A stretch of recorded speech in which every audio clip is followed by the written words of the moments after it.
सुनिए मेरे साथ मुंशी प्रेमचंद की प्रसिद्ध कहानी आहुति। आनंद ने गद्देदार कुर्सी पर बैठकर सिगार जलाते हुए कहा, आज विशंभर ने कैसी हिमाकत की। इम्तिहान करीब है और आप आज वॉलंटियर बन बैठे। कहीं पकड़े गए तो इम्तिहान से हाथ धोएंगे। मेरा तो ख्याल है कि वजीफ़ा भी बंद हो जाएगा। सामने दूसरे बेंच पर रूपमणी बैठी एक अखबार पढ़ रही थी। उसकी आंखें अखबार की तरफ थीं पर कान आनंद की तरफ लगे हुए थे। बोली, यह तो बुरा हुआ, तुमने समझाया नहीं। आनंद ने मुंह बनाकर कहा, जब कोई अपने को दूसरा गांधी समझने लगे तो उसे समझाना मुश्किल हो जाता है। वह उल्टे मुझे समझाने लगता है। रूपमणी ने अखबार को समेटकर बालों को संभालते हुए कहा, तुमने मुझे भी नहीं बताया, शायद मैं उसे रोक सकती। आनंद ने कुछ चिढ़कर कहा, तो अभी क्या हुआ है, अभी तो शायद कांग्रेस ऑफिस में ही हो, जाकर रोक लो। आनंद और विशंभर दोनों ही यूनिवर्सिटी के विद्यार्थी थे। आनंद के हिस्से में लक्ष्मी भी पड़ी थी, सरस्वती भी। विशंभर फूटी तकदीर लेकर आया था। प्रोफेसरों ने दया करके एक छोटा सा वजीफ़ा दे दिया था, बस यही उसकी जीविका थी। रूपमणी भी साल भर पहले उन्हीं के समकक्ष थी, पर इस साल उसने कॉलेज छोड़ दिया था। स्वास्थ्य कुछ बिगड़ गया था। दोनों युवक कभी कभी उससे मिलने आते रहते थे। आनंद आता था उसका हृदय लेने के लिए, विशंभर आता तो था यूं ही। जी पढ़ने में न लगता था, घबराता उसके पास आ बैठता था। शायद उससे अपनी विपत्ति कथा कहकर उसका चित्त कुछ शांत हो जाता था। आनंद के सामने कुछ बोलने की उसकी हिम्मत न पड़ती थी। आनंद के पास उसके लिए सहानुभूति का एक शब्द भी न था। वह उसे फटकारता था, जलील करता था और बेवकूफ़ बनाता था। विशंभर में उससे बहस करने की सामर्थ्य न थी। सूर्य के सामने दीपक की हस्ती ही क्या, आनंद का उस पर मानसिक आधिपत्य था। जीवन में पहली बार उसने उस आधिपत्य को अस्वीकार किया था और उसी की शिकायत लेकर आनंद रूपमणी के पास आया था। महीनों विशंभर ने आनंद के तर्क पर अपने भीतर के आग्रह को ढाला, पर तर्क से परास्त होकर भी उसका हृदय विद्रोह करता रहा। बेशक उसका यह साल खराब हो जाएगा, संभव है छात्र जीवन ही का अंत हो जाए, फिर इस 14-15 वर्षों की मेहनत पर पानी फिर जाएगा। ना खुदा ही मिलेगा, विसाले सनम ही नसीब होगा। आग में कूदने से क्या फ़ायदा, यूनिवर्सिटी में रहकर भी तो बहुत कुछ देश का काम किया जा सकता है। आनंद महीने में कुछ न कुछ चंदा जमा करा देता है, दूसरे छात्रों से स्वदेशी की प्रतिज्ञा करा ही लेता है। विशंभर को भी आनंद ने यही सलाह दी। इस तर्क ने उसकी बुद्धि को तो जीत लिया, पर उसके मन को न जीत सका। आज जब आनंद कॉलेज गया तो विशंभर ने स्वराज्य भवन की राह ली।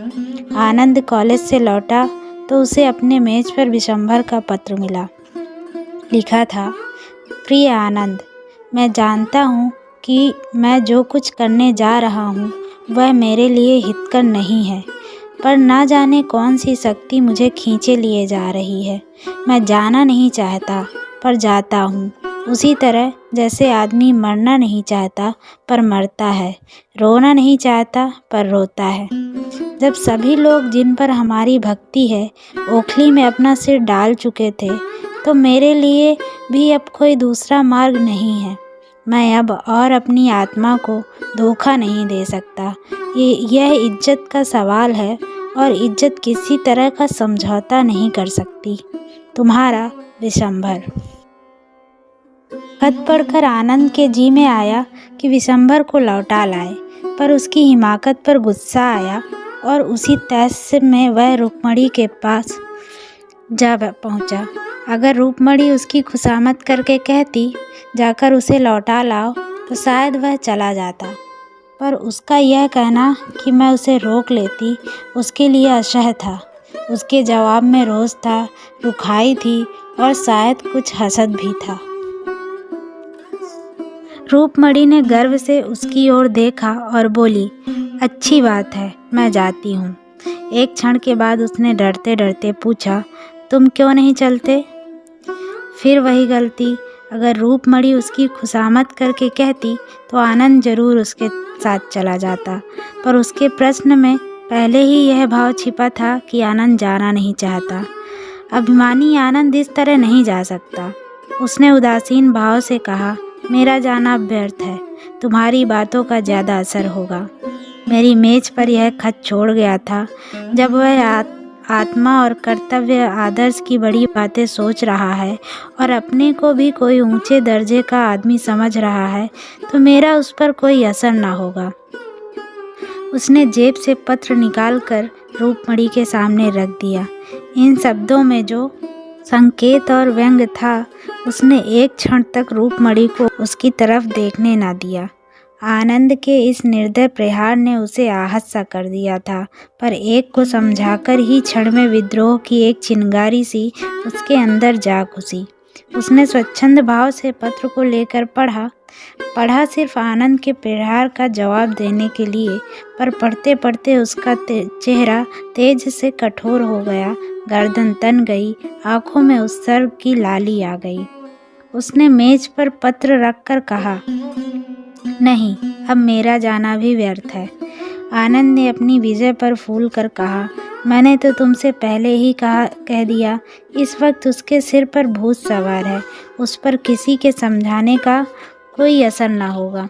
जब साल भर जेल में चक्की पीस लेंगे और वहाँ से तपेदिक लेकर निकलेंगे या पुलिस के डंडों से सिर और हाथ पांव तुड़वा लेंगे तो बुद्धि ठिकाने आवेगी। अभी तो जय जयकार और तालियां के स्वप्न देख रहे होंगे। रूपमणि सामने आकाश की ओर देख रही थी। नीले आकाश में एक छाया चित्र सा नजर आ रहा था। दुर्बल, सूखा हुआ नग्न शरीर, घुटनों तक धोती, चिकना सिर, पोपला मुंह, तप, त्याग और सत्य की सजीव मूर्ति। आनंद ने फिर कहा, अगर मुझे मालूम हो कि मेरे प्राणों से देश का उद्धार हो जाएगा तो मैं आज उसे देने को तैयार हूँ, लेकिन मेरे जैसे 150 आदमी निकल ही आए तो क्या होगा? प्राण देने के सिवा और तो कोई प्रत्यक्ष फल नहीं दिखता। रूपमणि अब भी वही छाया चित्र देख रही थी। वह छाया मुस्कुरा रही थी, सरल मनोहर मुस्कान जिसने विश्व को जीत लिया है। आनंद फिर बोला, जिन महाशयों को परीक्षा का भूत सताया करता है, उन्हें देश का उद्धार करने की सूझती है। पूछिए, आप अपना उद्धार तो कर ही नहीं सकते, देश का क्या उद्धार कीजिएगा? इधर फेल होने से इधर उधर के डंडे फिर भी हल्के हैं। रूपमणि की आंखें आकाश की ओर थीं, छाया चित्र कठोर हो गया था।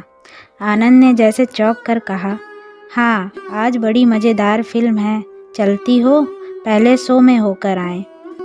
रूपमणि ने जैसे आकाश से नीचे उतर कर कहा, नहीं, मेरा जी नहीं चाहता। आनंद ने धीरे से उसका हाथ पकड़कर कहा, तबीयत तो अच्छी है। रूपमणि ने हाथ छुड़ाने की चेष्टा नहीं की। बोली, हाँ, तबीयत में क्या हुआ है? तो चलती क्यों नहीं? आज जी नहीं चाहता। तो फिर मैं भी ना जाऊंगा। बहुत ही उत्तम, टिकट के रुपए कांग्रेस को दे दो। यह तो टेढ़ी शर्त है, लेकिन मंजूर। कल रसीद मुझे दिखा देना। तुम्हें मुझ पर विश्वास नहीं? आनंद हॉस्टल चला। जरा देर बाद रूपमणि स्वराज्य भवन की ओर चली।